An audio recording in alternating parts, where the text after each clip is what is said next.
Welcome to the Coast to Coast Honey Experience. Today I have a Leafy Spurge honey from Montana. While Leafy Spurge is an invasive species, the silver lining is that it's good food for the bees, and they love it to collect and make into honey. This honey has a kind of spicy, kind of resinous smell. Let's try it.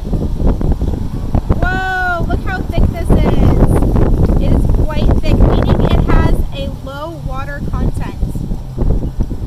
Can't wait to try it. Ooh.